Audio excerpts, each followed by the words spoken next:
What's up, guys, and welcome back to the Uncultured Cinematic Universe. Each episode, we take a look at a classic and iconic film, or in this case, series, Ooh. from two perspectives, that of the diehard fan and that of the uncultured who's never seen it before until now. We are your hosts, Justin and Joe, and today we're going to be discussing a cartoon miniseries that I deem to be one of the greatest pieces of modern media ever created. And I am not exaggerating. We're talking about the 2014 Cartoon Network original Over the Garden Wall. As a reminder, you guys can watch us on YouTube or listen to us wherever you get your podcasts, Spotify, Apple Podcasts. Just search for The Uncultured Cinematic Universe, and you can find us there. Without further ado, let's help ourselves to another bowl of potatoes and molasses and try not to give in to the beast while we discuss Over the Garden Wall. Joe, this is something that I love so much, and I am so glad that you were game to want to talk about it. We did something special this week. You actually came over to my house where I live, and I gave you food, and we watched this together. It was a real Halloween moment. It really was. If you follow us on Instagram, check us out, UCU Podcast. Always plug in. Got to plug it, baby. It'll be linked in the description, of course. ABP, always be plug in. That's right. Is that a thing? Do people say that? Okay, I love that. There was a picture that we threw up of me and Joe just chilling on the couch watching this thing. And it was a good time. I'm glad you got to see a little bit deeper into my soul of why I love this so much. Yeah, Justin came into my house the day we were supposed to watch Over the Garden Wall and just like plumped down this full body size skeleton with a pumpkin for a head with no context. And the day only went uphill from there. It did. That was a great Saturday, looking back. So what we're going to do, because I think the last couple times we kind of waited a little late. So I'm going to go ahead and Do the trailer. Although, okay, so this is a mini series. There was no trailer for this. So this is the intro. Did they just like drop it without telling anyone? Well, I'm not familiar with how they did it. And I'm sure there's a trailer out there, but I couldn't find it. But I did find the intro, like the very intro, and we'll discuss it a little bit. So here we go. Let's do this.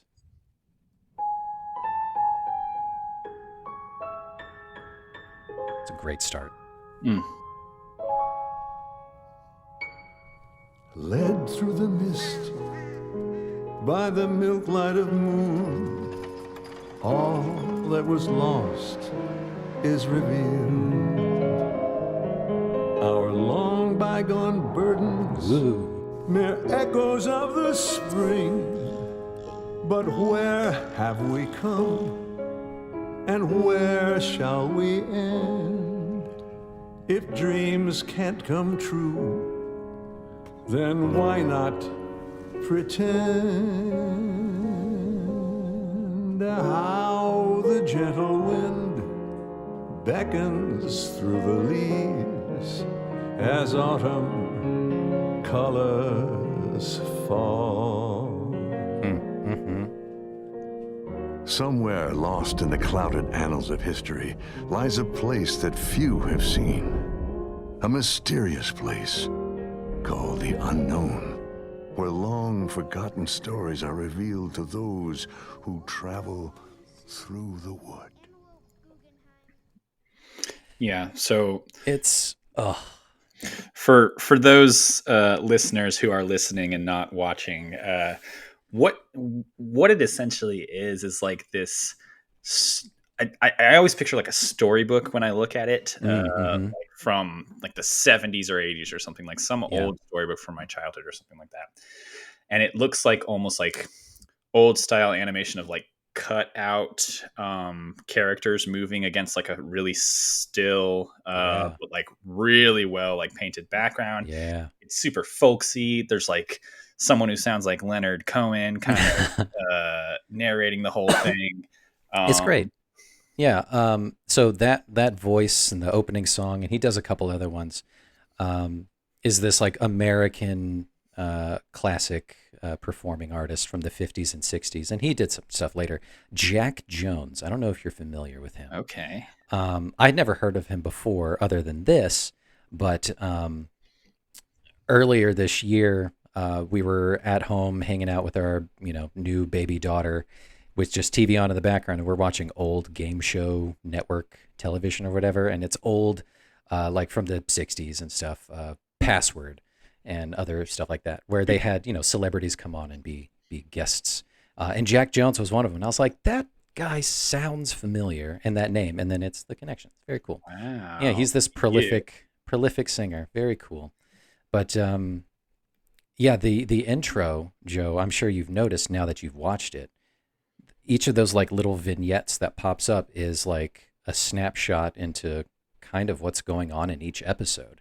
Mm-hmm. Um, I mean, we'll get into it, but it's very much split into little vignettes in episodes, this entire miniseries. It's like a little story, a new location, new set of characters with each episode that these two main characters kind of flow through. yeah.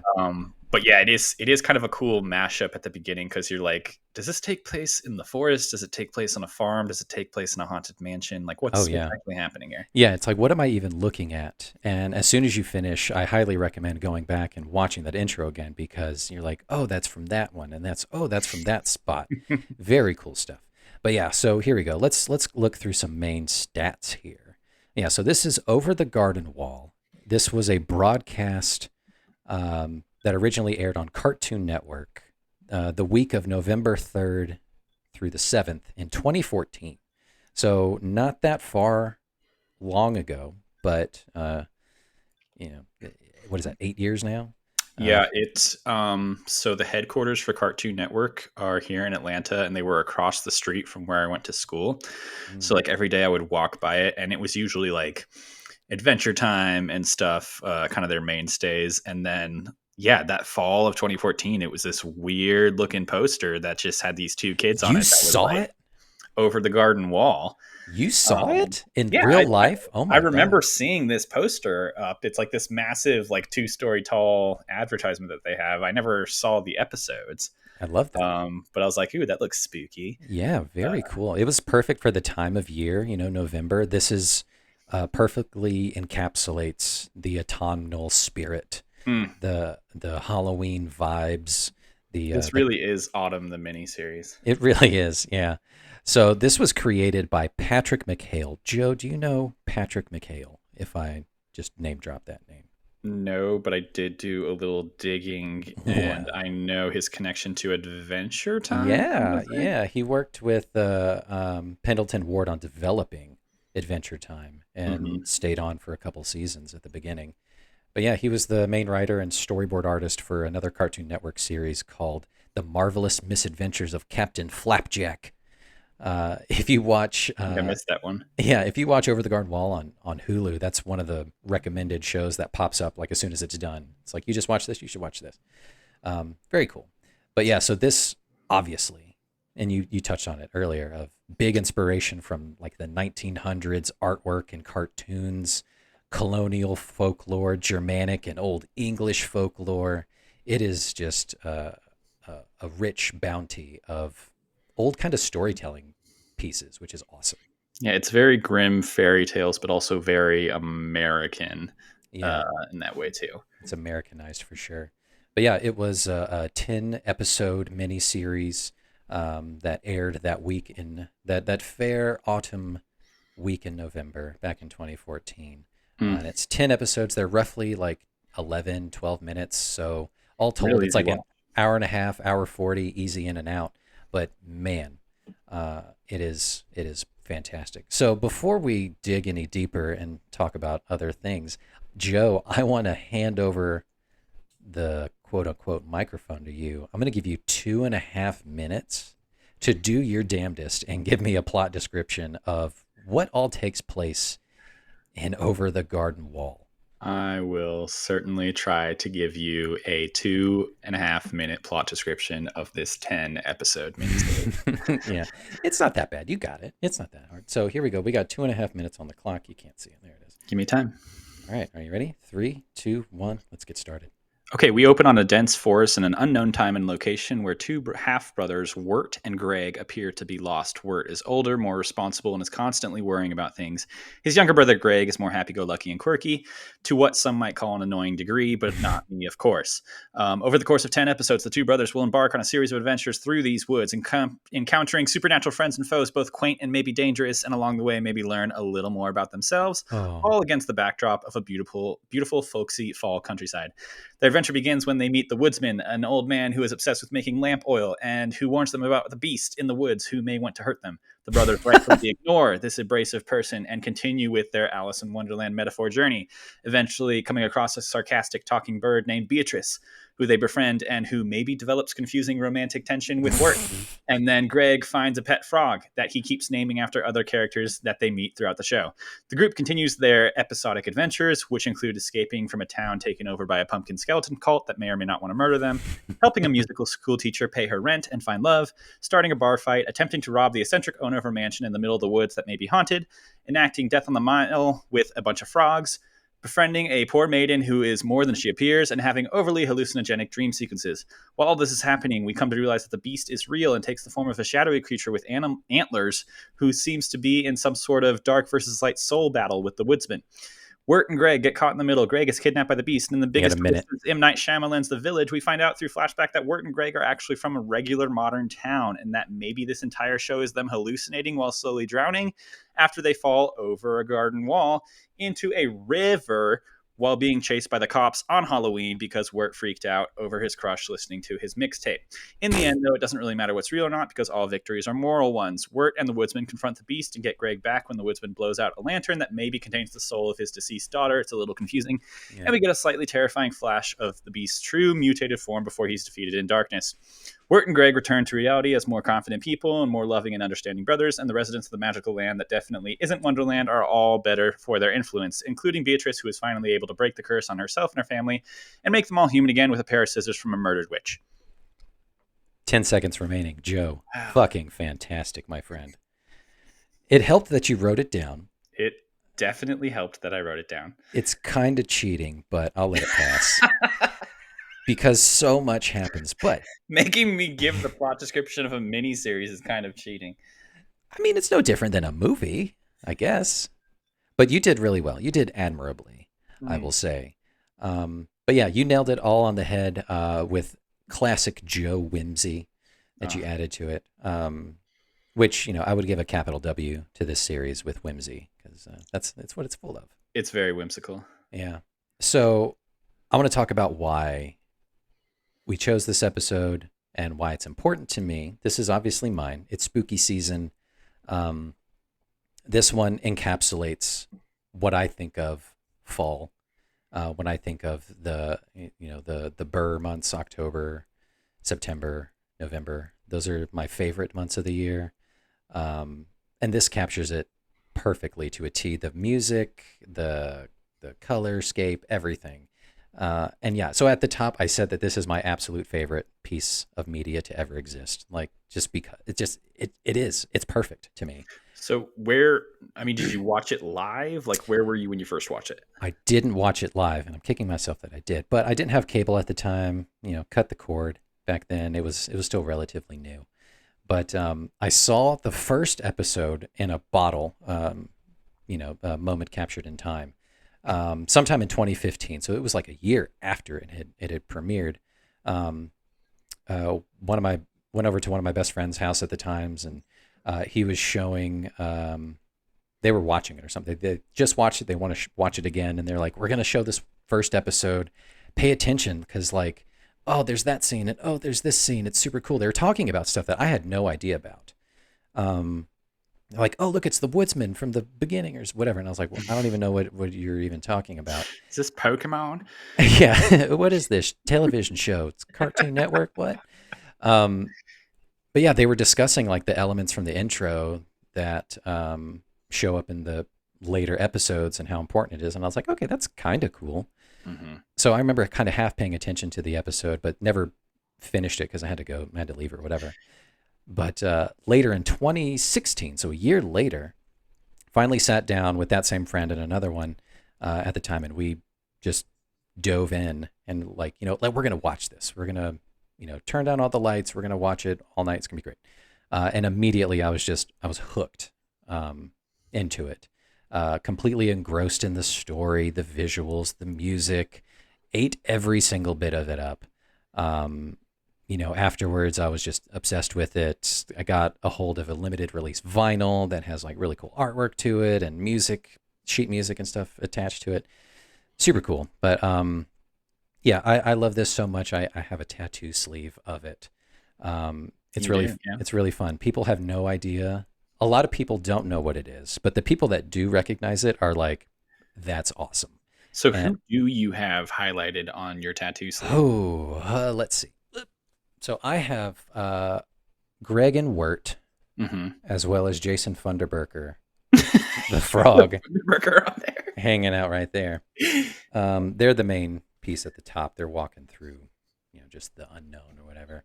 Then I got the Beast, and then the Woodsman. I have a Rock Fact Rock right here on my wrist. I have the scissors from Adelaide. Got the mixtape. And then Oh in wow. and then in here I've got Enoch, and there's Quincy Endicott and the Highwayman, and Lorna as well. So Yeah. my biggest gasp from one of my biggest gasps from looking at the voice cast of this series is that Chris Isaac is in it playing someone named Enoch. Who was Enoch in this series? I forget. Enoch was you find out at the end, but Enoch is the cat who is sitting in like that giant pumpkin head in Pottsfield. Yeah. He's in the pumpkin cult. Okay. that Yeah. makes- So Chris Isaac, of Wicked Games, and I'm sure he did other songs, but that's the one he's known for. he did. They're amazing. He also sings one of the songs that's in that episode, that Pottsfield episode of Patient is the Night. It's so good. But yeah, he does the voice of Enoch, of just that quiet, menacing, weird giant pumpkin thing. And it's super cool. I mean, quiet, menacing, and weird kind of describes this entire series in the best possible way. And one of the things that we're kind of dancing around that I didn't really mention in the plot description is that pretty much every episode has an original song in it at some point. Yes, there is at least one song, and if you go back on another listen or watch through, there's like elements of other songs in different episodes. Themes. The main one that I noticed the first time, I was like, that sounds really familiar, and then I noticed it in different other ones. So when they're in the school, Mrs. Langtree's School for Animals, when it's mealtime, when they go back and she's just kind of lamenting, playing at the piano, whatever, it's the melody of Patient is the Night from the previous episode before she bangs into Potatoes and Molasses. And then there's a couple other examples in other episodes of like, oh, that's like, I'm hearing tinges of other songs. It's really cool. Now, had you seen Adventure Time kind of going into this? Because I haven't ever really seen too much of Adventure Time either. I had seen like up to like season 3 or 4 when it gets a little bit more, a little darker. Honestly, the first 2 seasons are kind of a little bit more for kids, and then there's a darker turn in season 3 or 4 or something like that. But I never really finished it. But the same friend who showed it to me both of these times, Brian, he loves Adventure Time and swears by it, and has shown me multiple episodes that are deeper into the series that are really philosophical and heady and dark, which fit the same kind of vibe as Over the Garden Wall. So I was kind of familiar with that kind of push and pull, that like it is still a cartoon at the end of the day, but like there's really complex layers to it, and a really dark as fuck story going on too. Yeah, you can definitely tell, just from what I know of Adventure Time, that the roots are there in terms of just the kind of dark tones behind the story, the different variety of like literal species at play in terms of all the characters, but that they definitely went for a different animation style here. Yeah, they did. A lot of, you touched on it, the layered backgrounds and the painting and the textures that I noticed that in episode 1 Like as soon as the boys come across the woodsman in the woods, like the way that the light is bouncing off their face and cascading a shadow on the tree behind them, like the texture of the tree is insane. It's like I've probably seen that before, but I haven't seen it in a long time, and it looks so Hmm. good. Um, It looks almost like felty. It's lots of like solid, kind of like darker muted colors against these like gorgeous backgrounds. And I think one of the things we were talking about as we were watching it is like a lot of people say that this is an example of an Americanized Studio Ghibli production, yes, right? that is one thing I definitely glommed onto as well. Like as you get later in the series, you see characters with like different size heads and bodies, and it feels Hmm. Studio Ghibli esque in that regard. But yeah, like the style of it just definitely feels like those old cartoons of a bygone era, which totally latches on to the themes that they're playing at. Yeah, it made me think of like that really super old cartoon of the skeletons dancing that you always see, but then Mm, also something like Betty Boop, just in the way of how like wide their faces are and how big their eyes are and stuff like that. yeah, definitely that. But yeah, I fell in love with the music as well. Like we were talking about, it's so silly at times, you know, potatoes and molasses. But then there's like really endearing, lovely, well written songs of like the Two Ships song that Wirt and Lorna sing. It's Hmm. only like a verse, but like it's earnest and it's honest and you can feel it and it's amazing. So I have a section to talk about the music, but the soundtrack and everything was done by this group called the Blasting Company, Hmm. um, and you can tell that they'd put their whole, you know, blasting ass into this thing. Like the soundtrack is so catchy, and like as soon as August is like almost wrapped up, it's like this soundtrack goes on the record player, and it welcomes the autumn vibe. Yeah, it very much reminded me of the vibe of shout out to our friends Matt Hobbs and Puppy Songs. Yeah, Uh, basically creating a ditty almost a ditty. around any given type of object or concept. Yeah, and Um, I think that's what I like about it, like too. It's the simplicity and like the earnestness that you play or that you can hear in the playing of the instruments. Like some of the time, like the piano's like a little out of tune, mhm. a little out of key. The singing like isn't polished completely, and it feels really human to me. It's human. It's old fashioned. It's Yeah. childlike, and it just makes you think of the word folk, regardless in any context. So I remember watching it the first time. My friend Trish at the time, we were watching it with subtitles. Um, and once you get past episode one and you start getting into the other ones, there's like a little intro bit of music before the episode starts. And the subtitles are like pastoral music plays. Mhm. And she's like, pastoral? Like that's incredibly apt. That is 100% what this sounds like. It's just Yeah. pastoral and folksy.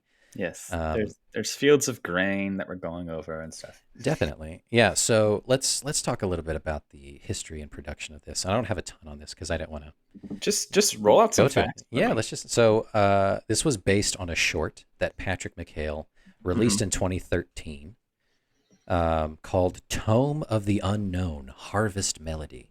So it was just a story he put together and he tried to pitch several years prior to Cartoon Network, and they're like, you know, maybe we're not quite ready for this. How about you try this other thing that's coming up and coming? Go work with Pendleton Ward and help him spin up Adventure Time. So it was put on the back burner until 2011 when the idea came back. It was positively received and was accepted for production to go into miniseries. Um, Originally conceived as like an 18 episode kind of thing, but they cut it for time down to 10, Mhm. you know, for time constraints. But you know, this is a you can tell that like so much love got put into this. Um, you know, from that Patrick McHale put in, from the story perspective, the characters to the songwriting and everything, um, absolutely captures it. So I haven't seen There is a short called Tome of the Unknown, and I think Elijah Wood and some of the main cast are still in there. I think Beatrice is voiced by somebody else, but that exists out in the world. I don't know where to find it. I haven't seen it yet, but it's just a short, and it kind of gives a basic idea of what to expect from the rest of the series. Super cool stuff. But yeah, that's basically the long and short of it, of just the production. And like, it sat on the back burner for a while. Cartoon Network weren't ready yet, you know? It was probably something weird, and they didn't know how people would react to it. Thinking They about, probably released it at the perfect time, though. yeah, thinking back to 2004, Bush era, like, it's not ready. They weren't ready for this back then. People will be like, "What is this? What is this? Get This out of here. SpongeBob? Is this what a SpongeBob is? Probably. Which So- one of them is SpongeBob?" Is there a square squid guy? Um, so you started talking about the voice talent, and I want to, tip my hat to them. They brought it. They brought their A game. Elijah Wood, out the Mhm. gate. I knew nothing about the series, so as soon as like you hear him talking, I was like, "Is that Frodo Baggins that I hear?" And yes, he was able to emote so well, and after like a minute, I don't picture his face anymore. I don't picture Elijah Wood behind a microphone voicing the thing. I'm just seeing Wirt now. Mm. At that point, he's able to fully encapsulate that character. It's a classic success story of like a 35-year-old playing a child, A teenager, yeah, Sometimes it works, sometimes it doesn't. It he really nails it. So for Greg, they used an actual child, and you can tell. Yeah, Uh, that's a kid. Colin Dean is a kid, very genuine, silly Lots as of all. humming. Mm-hmm. Yeah, it's perfect. Like that's what kids do. That's what's great. Christopher Lloyd coming out the woodwork as the Woods Man. Mm. And I heard you mention that during the first episode. You're like, who is this voice? Oh, it's Christopher Lloyd. Yeah. Let's see. You mentioned Chris Isaac as Enoch, Thomas Lennon as Jimmy. Oh, which one was he? He was stuck in the gorilla suit. Oh, he was the boyfriend in the gorilla suit. I gotcha. Yeah. Boyfriend of the school teacher. Yeah. John Cleese makes an appearance as Quincy Endicott and Adelaide. Very similar voices. He was playing the witch in the woods. Yeah. Also As well as the rich guy the rich guy with the mansion that expanded forever. into another person's mansion. I will say, like, talking about the voice cast, I wrote down a note. Like, you can really tell how gay someone is by how excited they get when they realize Melanie Linsky is in something. Because I kind of freaked out when I finally realized that she was voicing Beatrice the bird. Yeah. She's a bit of an icon as a character actress, and I always get excited whenever She pops up. it's a Melanie Linsky joint. Yeah. This is what it was. I'm glad you were able to discover that.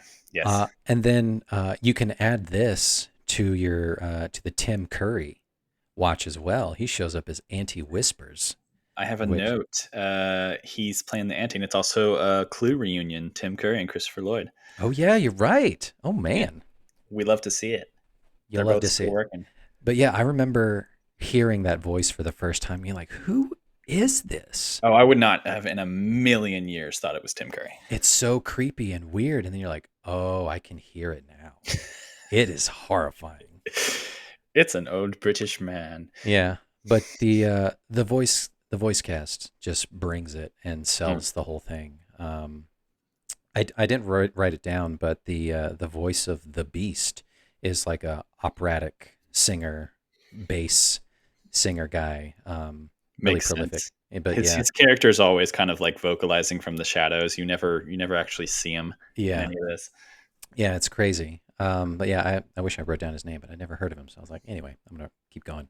It's nobody. He's a nobody. Who's gonna know what his name is? But If your name yes. in Wikipedia isn't blue, I don't give a shit. I can't click on you and learn about you. How am I supposed to do that? Let's dig into. Let's take a pause here. I'm going to stop talking for so much. I'm going to let you just kind of give me some of your just thoughts on And it. just thoughts overall. I kind of summed it up in the fact that I appreciate a piece of work that's maybe more of a vibe than just a straightforward plot. Yeah. There's so much plot happening episode to episode in this series, but it's not necessarily every single vignette contributing towards the end of the the end of the series. It's not Yeah. like all of these characters, the school teacher, the mansion owner, all get together in some end game style fight at the No. very end to defeat the beast. Yeah. It's really more about these two brothers kind of growing on their own paths as they experience these weird kind of fairy tale-ish supernatural things that happen to them. Wirt maybe more so than Greg. Greg kind of like uh, stays quirky the entire time, Yeah. but he does show a little bit more character towards the end when he's kind of like sacrificing himself for Wirt, and then he faces off against the beast a little bit, Yeah. always a little unshakable. But I think Wirt has the clearest character arc here, just Oh yeah. because of his relationship with Beatrice, Mm. and their conversations essentially spell out his journey through this show. Yeah. Because it essentially starts out where like they save her from like this bracket of thorns and stuff. They kind of become friends, and then again they're weirdly flirting, which I Yeah. don't have a problem with, but it's like, where was the payoff there? No. Um, they're like kind of play fighting a little bit, but then she's like, where you're just like a pushover. You just do whatever anyone tells you to do. Yeah. And then that kind of becomes his calling to overcome that Hmm. via this supernatural world, this supernatural journey. And then he eventually kind of faces off against the beast and finds his own inner courage at the Yeah. very. And then at the same time, he's going on this supernatural journey. What got him there to begin with was, pining for this other person. I Uh, did I did really like that. It was it's in the style of so many shows. I mean, you see this in shows even like Game of Thrones, where you have like the penultimate episode has all of the good shit in it, Backstory. Yeah. as opposed to like the finale is purely just payoff, but like the penultimate episode is where all the twists happen, all the backstory happens, all the big reveals and stuff. And so I really didn't see it coming, because what this show does is like literally the first 10 seconds of episode one, it just drops you in the middle of the woods with no context. They're just walking through. They don't even mention like parents or family or anything. They're kind of just like lost and they're trying to get home. Right. And it's just these two brothers kind of arguing a little bit.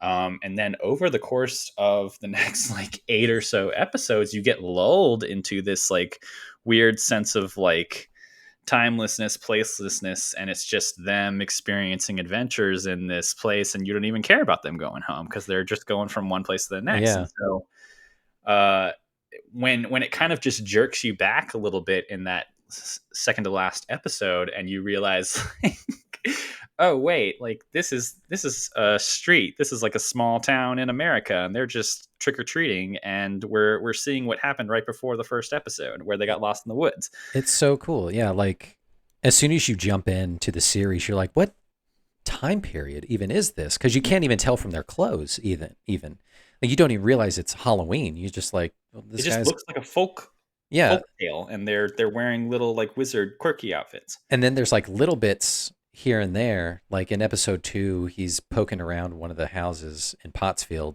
He's like, "Oh, I'm looking for a phone." And you're like, "Okay, he knows what a phone is, but still, is this like Dude. 1800s or 1900s? Still, like, where are we?" And then, yeah, like you said, episode 9 is just like whoa, what the hell? We're starting out in a bedroom with in a teenager's bedroom. What, like, is this Is alternate? that a And then Walkman? What's happening? yeah, what's even going on? And then at the end, you're like, oh my God, they've been drowning this whole time and they're in limbo? Holy shit. Yeah, like you said, like I was absolutely floored and did not see that coming. Like, oh my God, that's what's going on? That's what's happening? That juxtaposed with like what's happening in the unknown world, which is like them finally coming to fight this beast, but it does feel like one of those shows where like the beast, the ultimate antagonist, isn't really the focus at all. He's more just like a symbol. Like Right.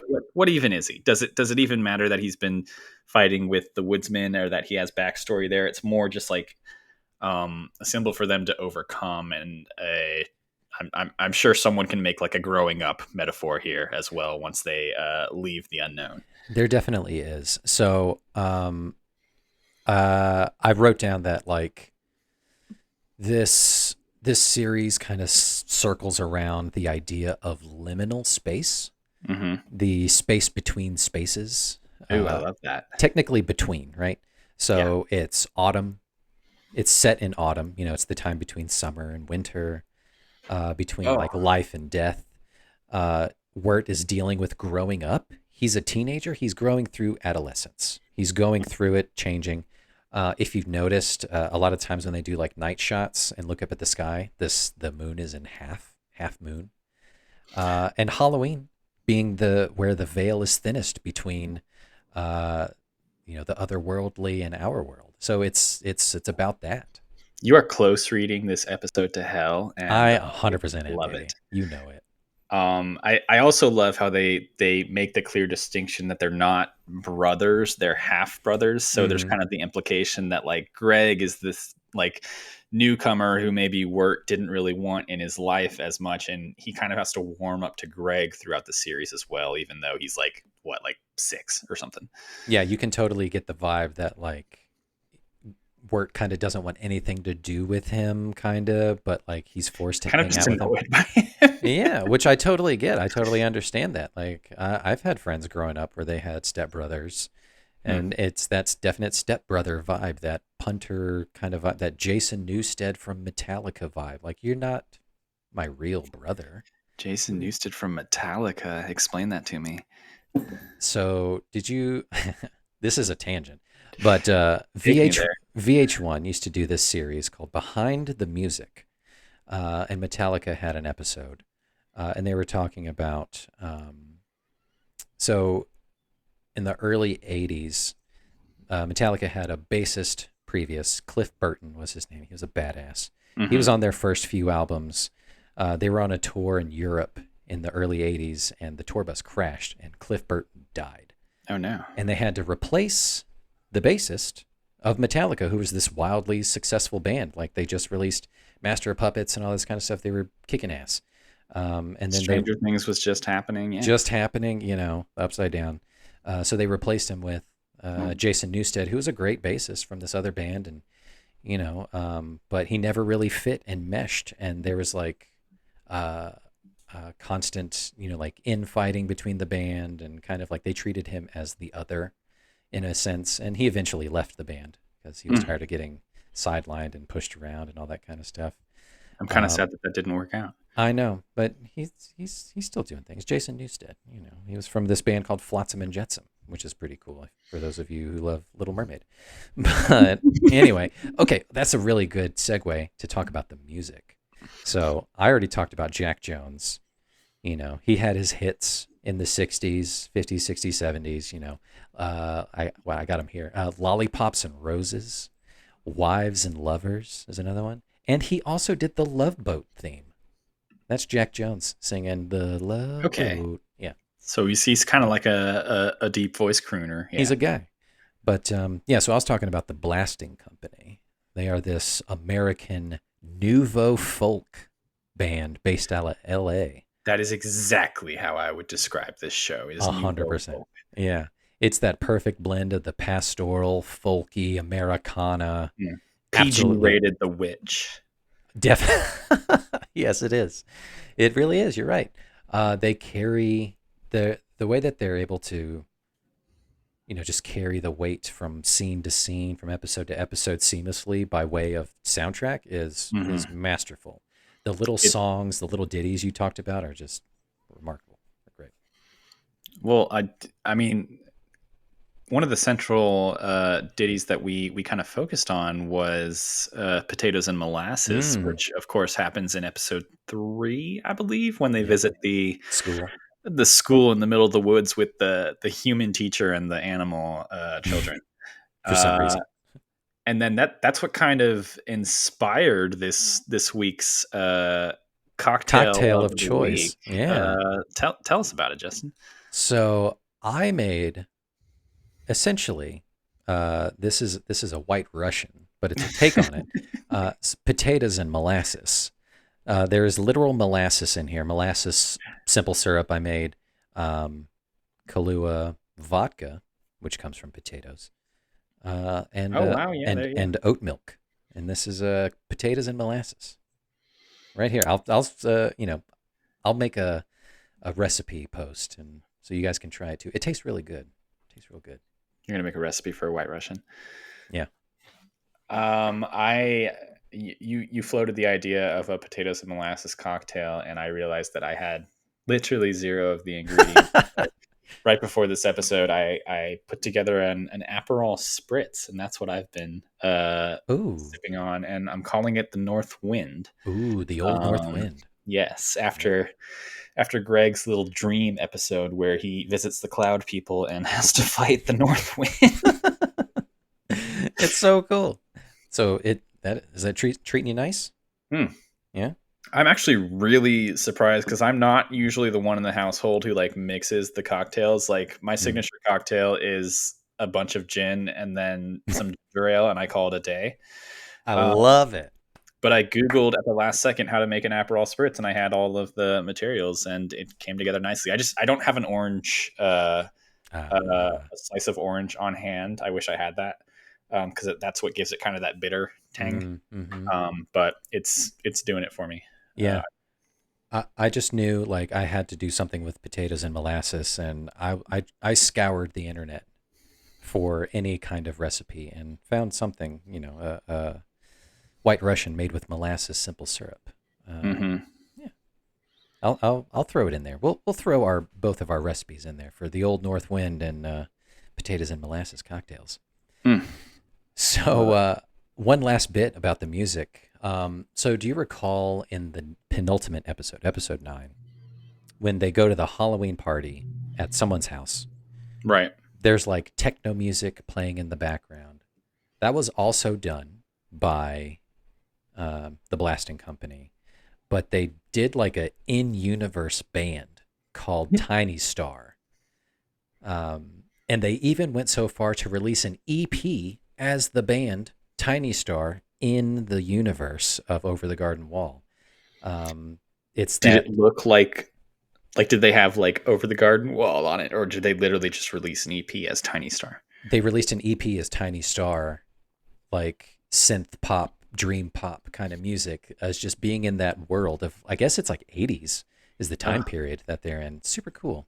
I love that. I'm going to Spotify it. You should check it out. Super cool. Then they also did like a little expanded songs called Sketches of the Unknown, which has like you can tell some of the footprints and footnotes of other songs that eventually showed up. They were just kind of feeling it out, but super cool.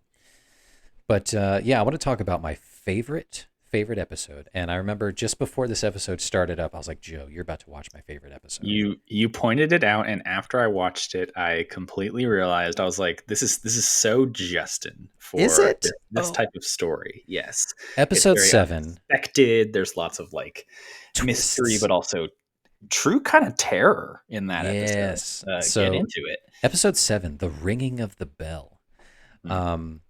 This is one of the big turning points of the series when it starts to take that darker tone to it. They just came off of Beatrice's, transgressions, her betrayal. Wirt is kind of starting to lose his will a little bit.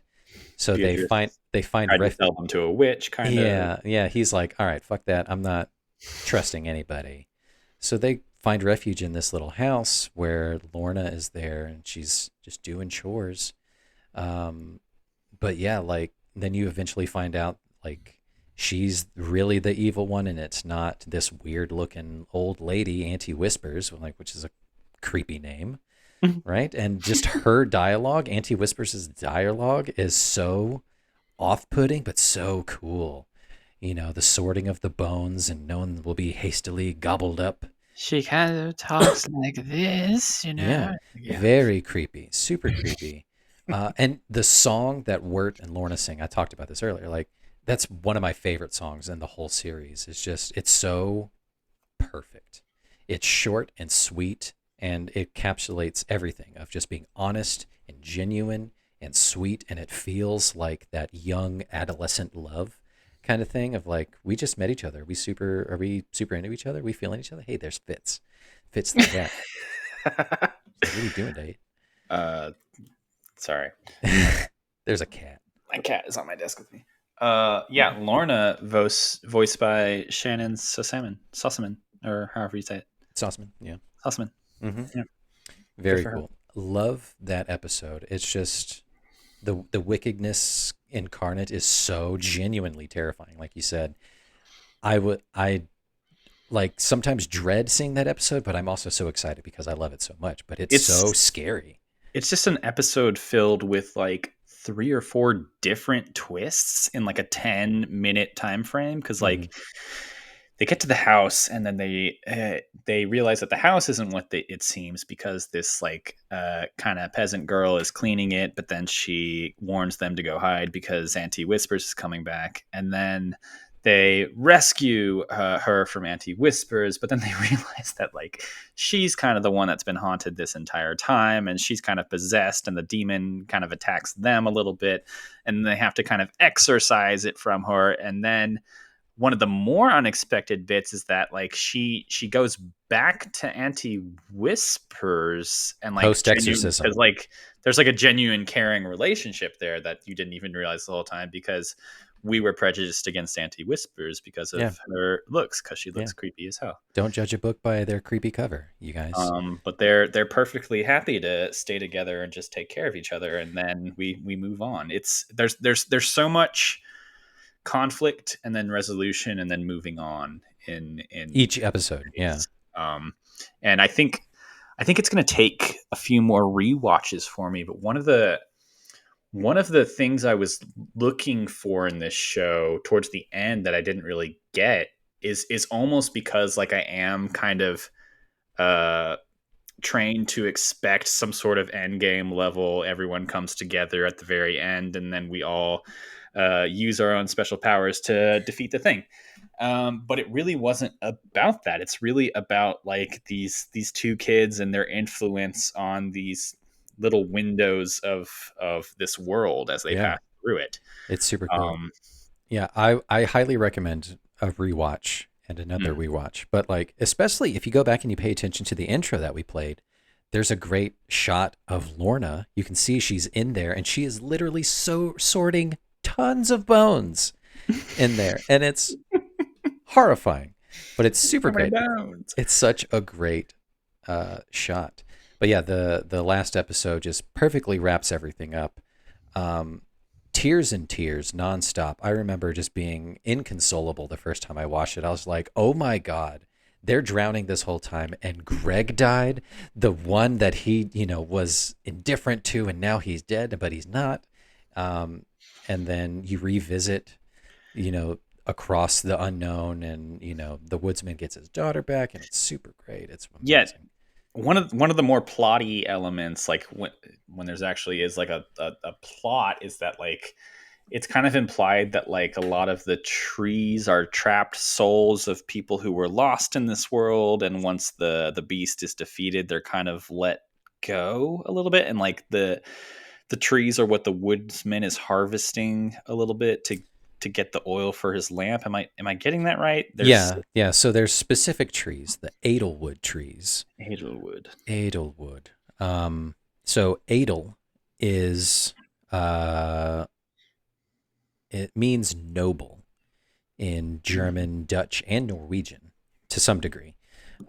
So like, is it noble souls of children that are trapped in those trees? Probably, right?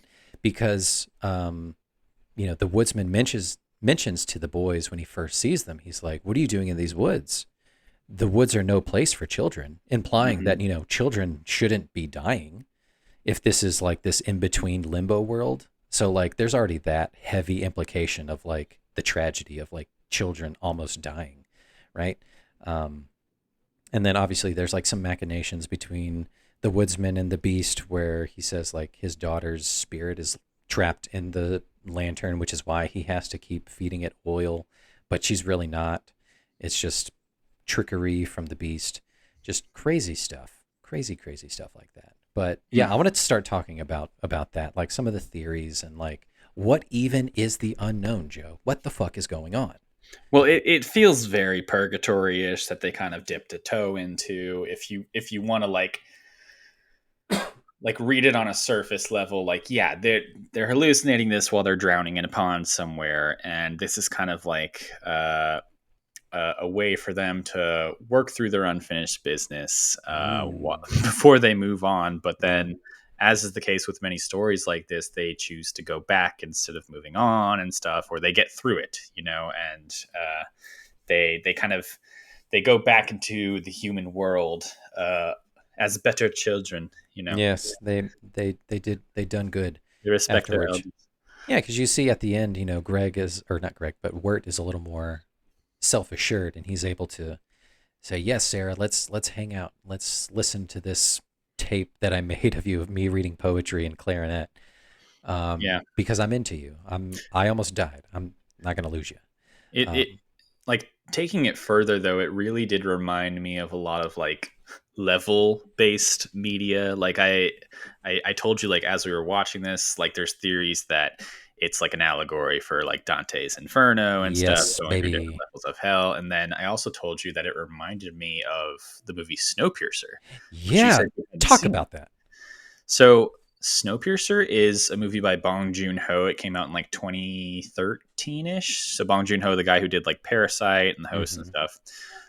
It's got Chris Evans in the lead, and it's about this futuristic world that's like we fucked up on climate change. Everything's covered in ice. You can't really go outside, but there is a train that this like rich billionaire built that is super long, and it goes around the world. Like it's on a track that goes around the world. It goes like up into the Arctic, and it crosses over the water there, and then it goes like through. So like it's on this never ending loop. It's got this like special engine that'll it'll never stop.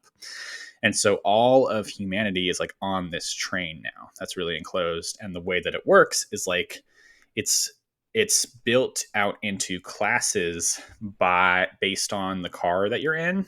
So there's like 100 cars almost.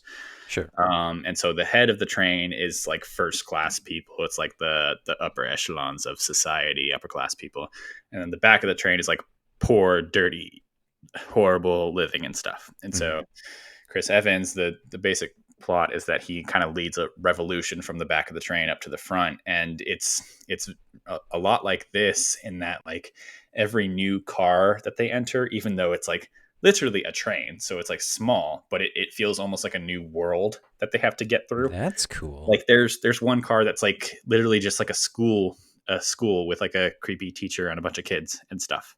Love it. That's like for the middle class. Like there's it very much reminded me of that, in that there's different obstacles that come with different levels. Yeah. And I also I'd be very interested if they ever considered this, but like an over the garden wall style video game would almost Ooh. seem very easy to Yeah. conceptualize if you're going through it in the same way that they go through these episodes. Different levels. Yeah, you could for sure jump around and mash buttons. I can see it in like on like Sega, right? It feels like the Sega era of like the Aladdin Yeah. and Lion It's King. very like flat, but like better Yeah. than 8-bit, but Yeah. it's a platformer. Yeah, 16-bit, 32-bit for sure. That'd You're be awesome. collecting like twigs and frogs. And bells and little pieces. Joe, we should pitch that to Cartoon Network. I think, yeah. If you get like a little sprite thing, you can kind of build it on Do your yourself. own. Have them like do little running and stuff, and Yeah. then just hope they don't see it and sue you. Yeah, let's just abandon our day jobs and this podcast and just dig into this video game. That'd be great. So next episode will be in about 6 months, and we'll yeah. check in. Yeah, it'd be great. We'll have gray hair and full beards because we're just But yeah, so you nailed it. The a popular theory is obviously like it is purgatory, limbo of some sort. They're between living and dying because they are drowning, that you find out in episode 9.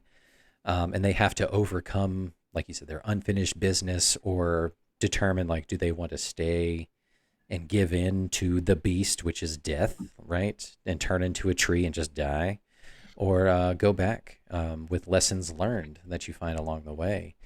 And according to the official Art of Over the Garden Wall book, the unknown is a place between life and death, between dreams and reality, which is pretty neat, right? Another case for that is the Cloud City episode 8, where we see Greg's weird Cloud City version of heaven, essentially, is what it is. Doesn't someone, I may be confusing this with someone else, but one of the characters tells them like that they're too early or that they shouldn't be here at this point. It's very much like, oh, you're kids, you shouldn't be dead yet, you know? So that kind of theme shows up a couple times. So in the very first episode, when I mentioned it, the woodsman says, "What are you doing in these woods? These woods are no place for children." You know, you realize later that, you know, it's tragic when children die. It's usually should be for adults. And then, the next episode when they go to Pottsfield, he's talking to, you know, a lady pumpkin, and she's like, "Aren't you a little early?" Because you find out that they're skeletons. They're skeletons. They're dead, but they still have flesh and blood. That's such a fun way to describe that. Yeah, aren't you a little bit early? Yeah, but yeah. So Greg's version of heaven, Cloud City, which is why it's so silly and weird, is because Greg himself is silly and weird, and that was his version of heaven. That's his version of it, because he was closest to dying than Wirt. Because he was younger, he's smaller, he almost died, just being exposed to the elements. But he chose the firefly situation. Yeah, he chose to save Wirt by going with the beast and going back. It's incredibly dark and sad. But so we talked about this, and we'll do a quick deep dive into this before we wrap up. But yes, the Dante Inferno's connection. Joe, would you believe it if I told you that there is an incredible Tumblr page, called I would believe anything you told me about Tumblr. The Boy and the Bluebird.tumblr.com. Oh, wow. Has this incredibly detailed analysis of each episode and how it pertains to Dante's Inferno story. There's so many connections to it. It's one of the biggest connections is that Beatrice is literally a character from Dante's 100%, who leads them deeper into, into hell in the story. I was like, that's a dead giveaway. Yeah. In the story Dante's Inferno, there's Dante and Virgil, which is Greg and Wirt, right? There's a description of Lucifer in Dante's Inferno as, being multi-faced and horned, which is the beast. He's got all the faces of the trees on him, and his horns are the antlers. Like, it's crazy stuff.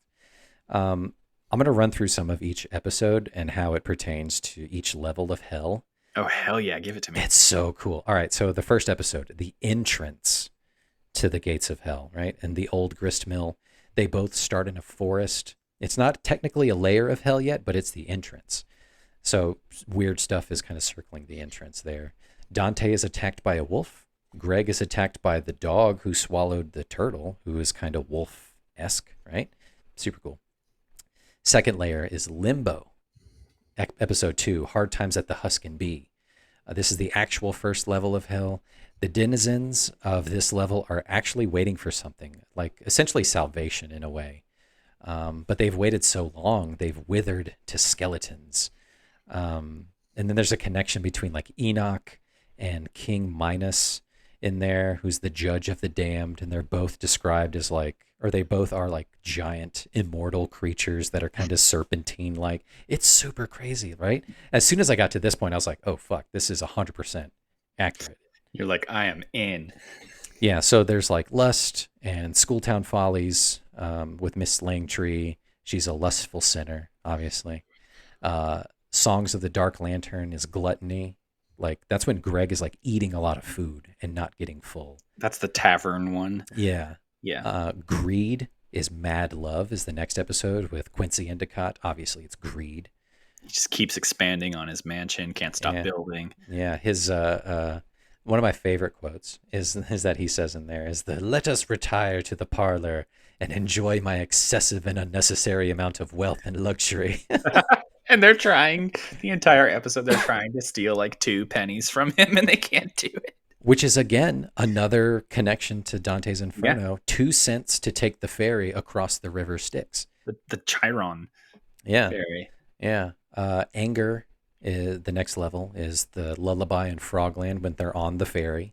The angry frogs show up there. Then there's the city of D's, the wall that separates active and passive sins, and that's kind of like the turning point of the series. That's when it starts to get real dark. Adelaide's scissors kind of represents the Greek fates, cutting the life short, the strings of life. Heresy is the ringing of the bell, and that's the exorcism of Lorna. Like that's the ultimate kind of exercise of Catholicism and heresy and stuff like that. Shannon's awesome. Yeah. Violence is the next level. That's Babes in the Wood. That's episodes 8. That's Is that the dream episode where he's kind of hallucinating? yeah.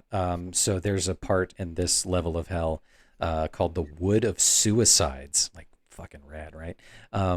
Those that took their lives are transformed into what? Trees. So you see the start of that episode, they're in a boat leading to a tree. Crazy stuff. Fraud is the next level of hell, and it's into the unknown. That's the backstory, right? When we see them in the real world. Wirt is trying to impress Sarah, but he's kind of like repressing his true self, so he's kind of being a fraud in that way. I'm sure it means something else, but like I just love how fraud is like the second to Last circle like, of hell. worst thing you can do. Like Yeah. And do your so taxes wrong, you're damned. the punishment for this circle is falling down a pit or trench into darkness, which is how the episode ends when the boys are falling into darkness in the water. And then the last one is treachery, which is the unknown episode 10.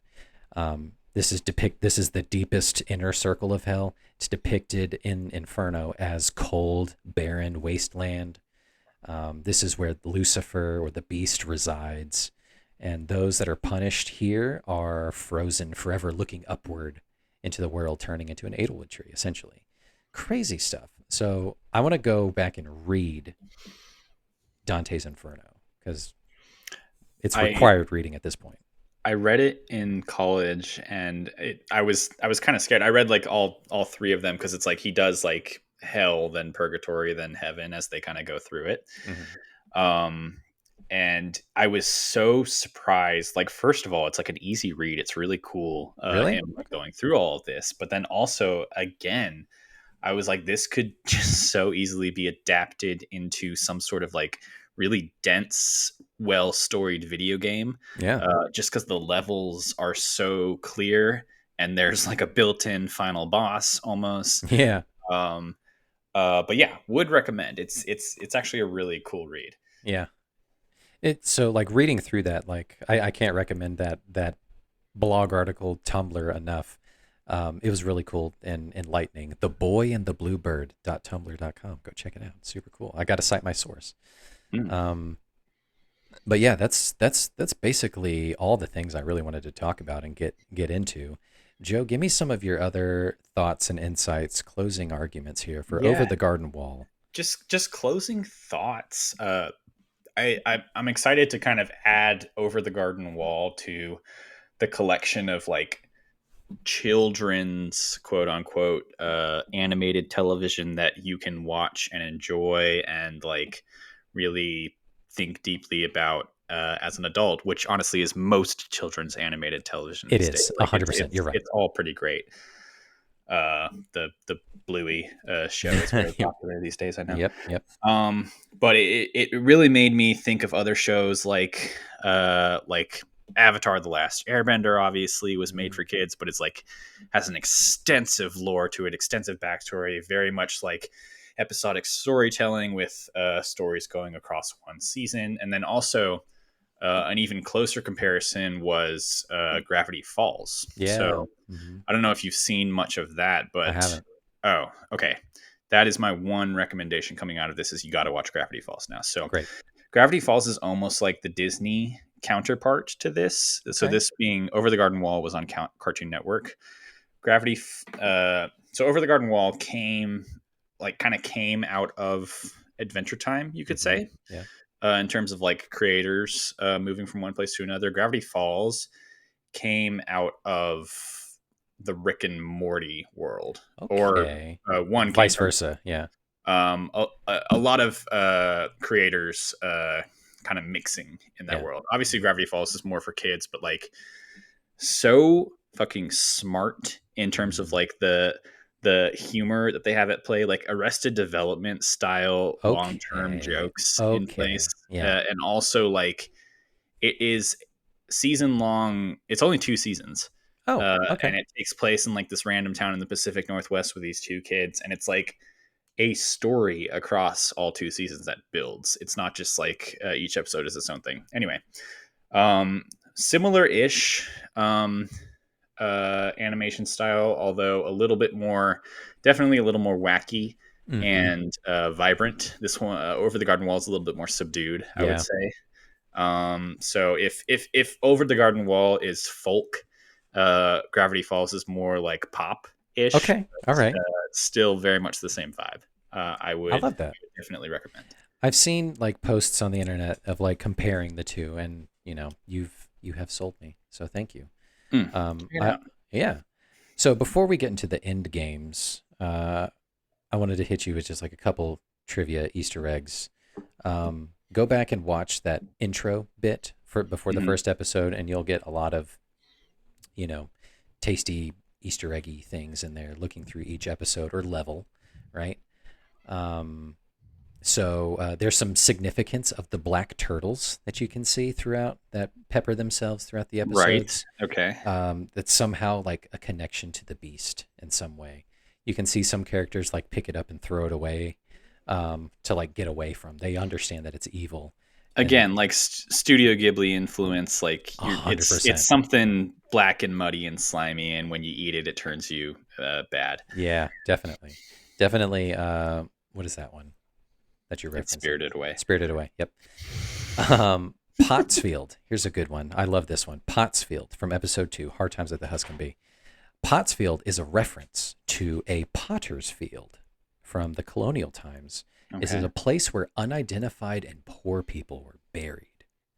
Makes sense in the context of that episode. Yeah. Right? It's so dark and weird and deep like that. So like I can't wait to show this series to my daughter, because on the surface level she's going to think it's silly songs with cartoons and stuff like that, but as she gets older she'll be like, "Oh my god, there's like layers to this."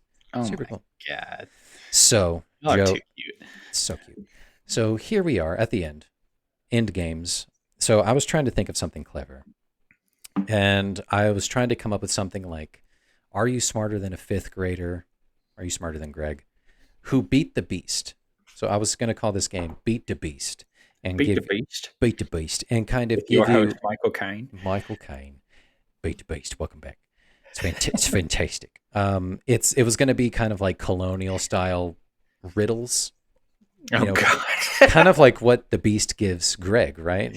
Find me a golden comb, a spool of silver thread, catch the cup or catch the sun in a cup. And I was like, I I couldn't wouldn't find have it. gotten any of them, but yes. So what I decided ultimately on, Joe, is let's play Two Old Cat. And when we get back, we're gonna play Two Old Cat with Joe and Justin on the Uncultured Cinematic Universe. And Joe is gonna learn what Two Old Cat is.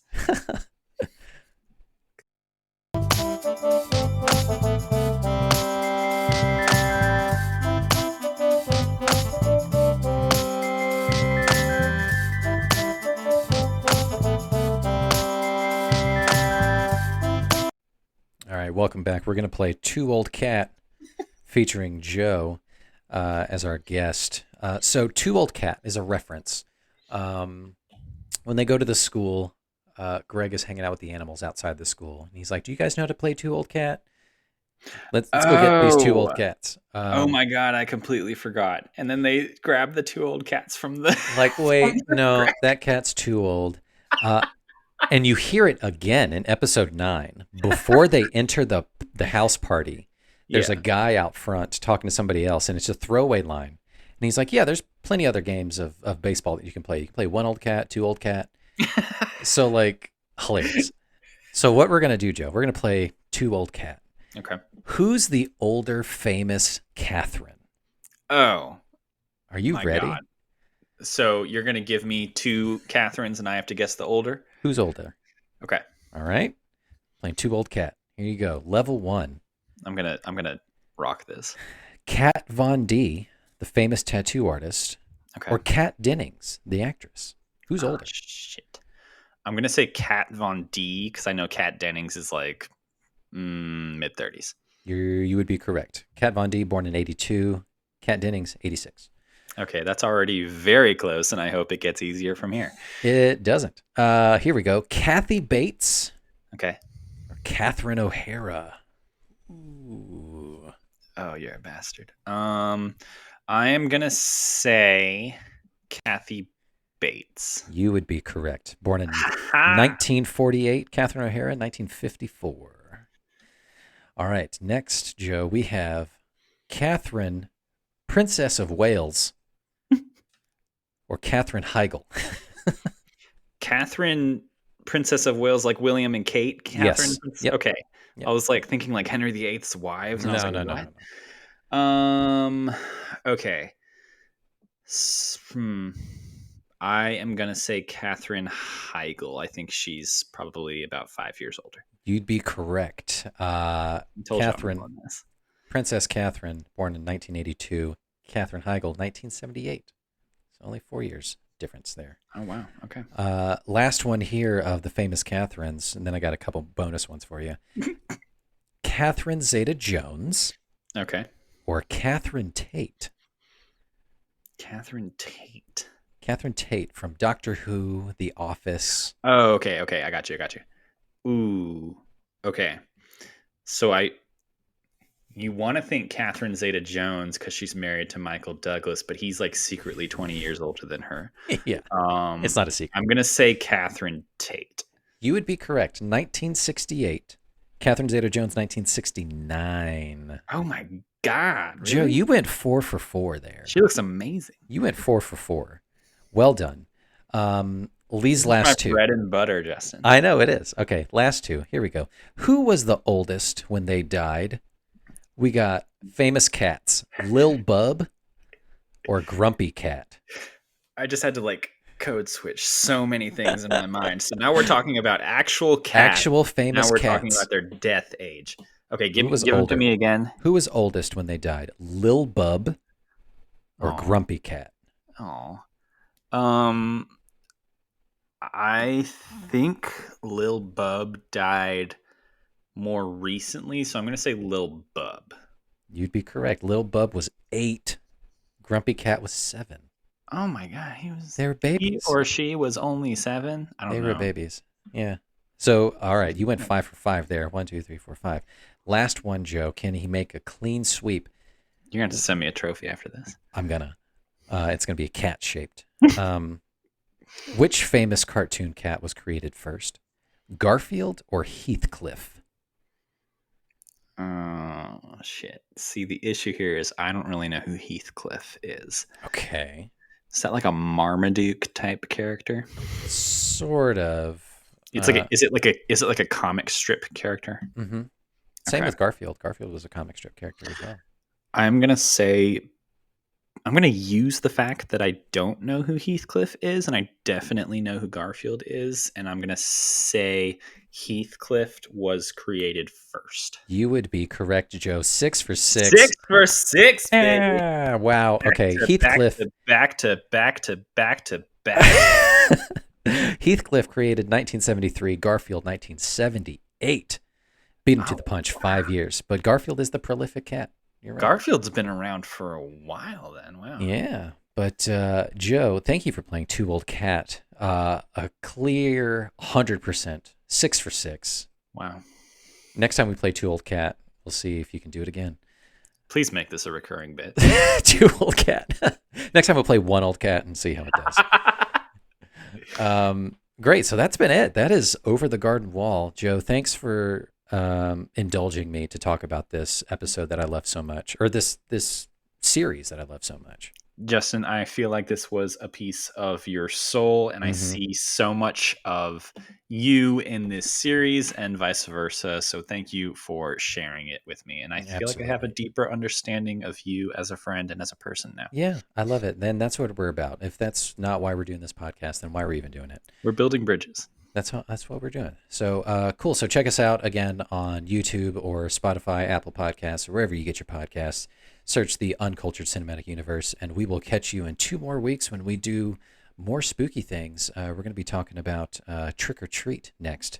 So be on the lookout on Instagram, UCU Podcast, and catch us later. Can't wait. See you guys.